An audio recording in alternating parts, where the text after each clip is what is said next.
그래서 우리가 접한 광고 혹은 노출되어 있는 그런 부분들, 유명한 병원 이런 것들이 실제로 환자분들이 알고 있는 것과는 분명히 다를 수가 있다. 그 이유가 광고 시장에 대한 규제들이 굉장히 까다로우니까 우리는 규모의 문제 혹은 프랜차이즈 아니면 언론에 많이 노출된 병원 아니면 TV에 잘 나오는 의사 선생님들이 더 잘할 거다라는 생각을 할 수밖에 없죠.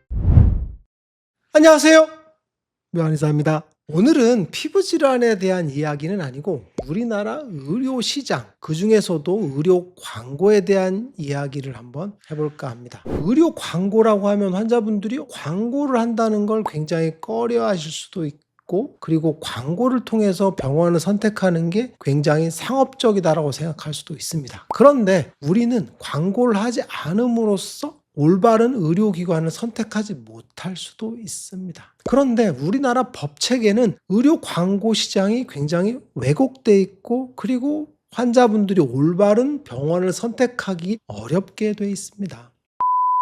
무슨 이야기냐면 우리나라 법체계는 규제를 통해서 뭔가를 하지 못하게 하는 나라입니다. 즉 규제를 굉장히 많이 만들어 놓고 세세하게 분류를 해 놓습니다. 그리고 다 못하게 만든다라고 보시면 돼요. 그래서 의료 광고 역시도 규제를 다 요리조리 피하면서 세세하게 광고를 하게 돼 있거든요. 그래서 환자분들이 이런가 저런가 라고 해서 속기 좋은 환경이죠. 그런데 반대로 미국은 규제를 먼저 하지 않습니다. 대체로 그냥 풀어놓습니다. 그리고 그 선을 넘어서면 처벌을 하게 되겠죠. 예를 한번 들어보면 국립공원을 가보면 우리나라 국립공원은 출입 금지 팻말이 막 써 있습니다. 그런데 안 써 있는 데가 있죠. 그러면 안 써 있는 데를 요리조리 통해서 들어가고, 그리고 가지 못하게 차단되어 있는 곳을 그쪽으로 통해서 갑니다. 그러면 출입 금지 팻말이 없으니까 가도 된다라고 생각할 수도 있죠. 그래서 나는 이 통로를 통해서 출입 금지된 곳을 갔지만 그게 위법은 아니다라고 이상한 논리를 펴는 거죠. 광고 시장도 마찬가지입니다. 규제를 피해서 요리조리 들어가서 광고를 했으니까 나는 처벌 대상이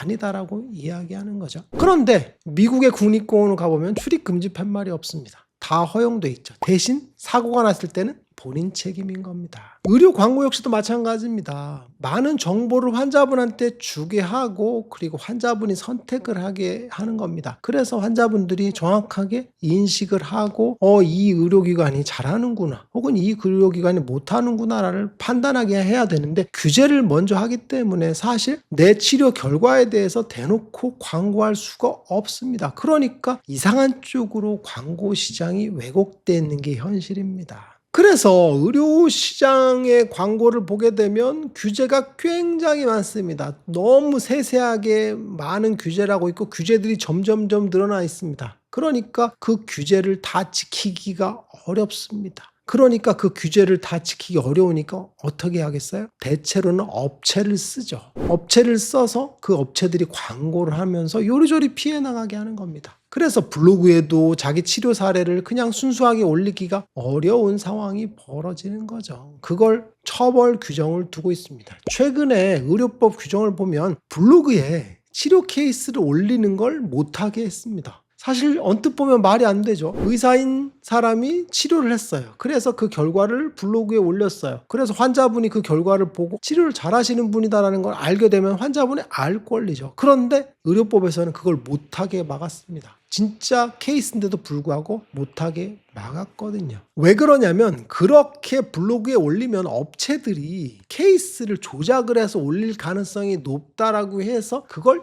규제해버린 겁니다. 규제를 통한 또 다른 규제가 벌어지는 거죠. 성형외과 같은 경우에 AI 기술이 발달했어요. 그러니까 딥페이스 기술 같은 걸 통해서 성형 전후 사진을 조작할 수도 있다라고 생각하는 거죠. 기술이 발전하니까. 그래서 먼저 규제를 한다라고 보시면 돼요. 포토샵은 흔하게 규제를 당하는 그런 부분이기도 하고요. 그런데 실제로 이런 규제를 통해서 광고 시장을 제한하기 때문에 더 큰 업체들이 광고를 하고, 그리고 더 큰 병원들이 더 크게 광고를 하기 때문에 환자분들이 정보가 왜곡되는 현상들이 벌어지게 됩니다. 그렇다면 올바른 의료 소비자가 병원을 어떻게 골라서 가야 될까요?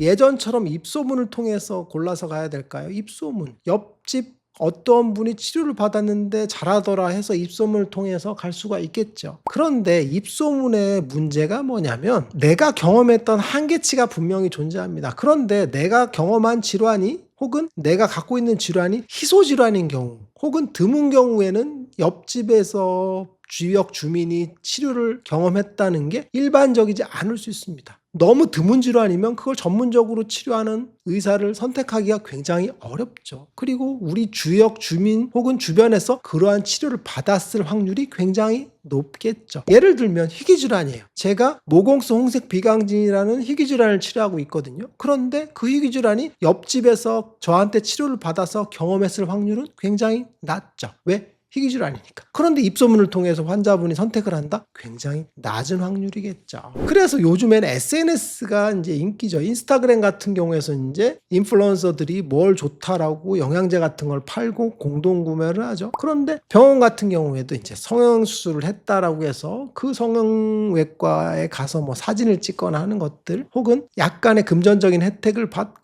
체험하는 것들이 존재하게 되겠죠. 이런 것들이 입소문을 왜곡시키는 거죠.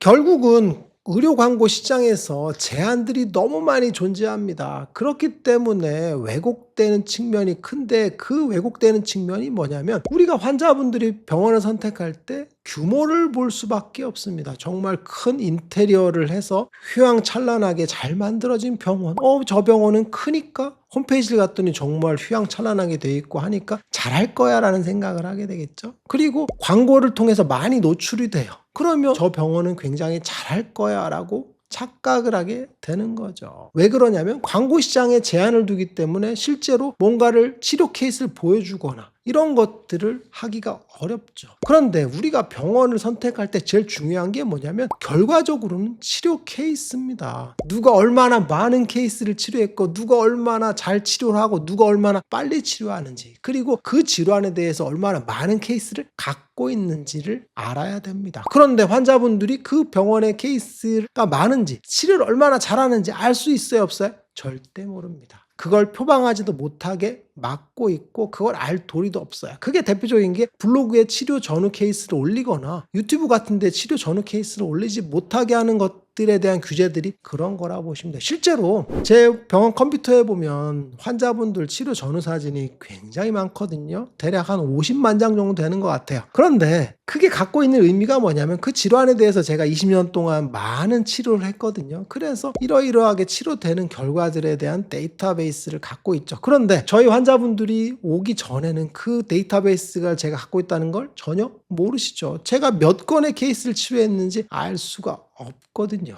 크게 노출될 방법이 없다 이겁니다. 제가 유튜브 같은 데 치료 전후 케이스를 올리지 않는 것도 이 규제가 들어오기 때문에 제가 올릴 이유는 없거든요. 그런데 사실 올릴 거는 굉장히 많죠. 거의 뭐 수만 장을 올릴 수도 있긴 하거든요. 그런데 그게 노출되기 어려운 의료법의 규제를 받고 있기 때문에 환자분들의 선택이 점점 더 어려워지는 것 같습니다. 그러니까 규모의 경제로 가는 거죠. 그래서 병원을 크게 차리고 광고를 크게 하고 처음 개원이지만 여러 명의 의사를 두고 인테리어를 빵빵하게 할 수밖에 없는 거죠. 결국은 그게 환자분의 치료비로 돌아가는 거거든요. 그 인테리어비는 어차피 치료비에 전가되겠죠. 아니면 프랜차이즈를 만드는 거죠. 처음에 나와 비슷한 컨셉을 갖고 있는 병원들이 여러 개의 브랜치를 만들어서 프랜차이즈라는 겁니다. 사실 프랜차이즈의 목적은 광고비가 많이 들기 때문에 광고비를 쉐어하자는 거겠죠. 그래서 거대 규모의 프랜차이즈를 통해서 이러이러한 질환들을 전문적으로 치료한다라고 하거든요. 그런데 프랜차이즈에 소속되어 있는 병원 의사 선생님들이 그 질환을 전문적으로 보냐? 그건 아닙니다. 대표 원장님은 많이 봤을 수도 있어요.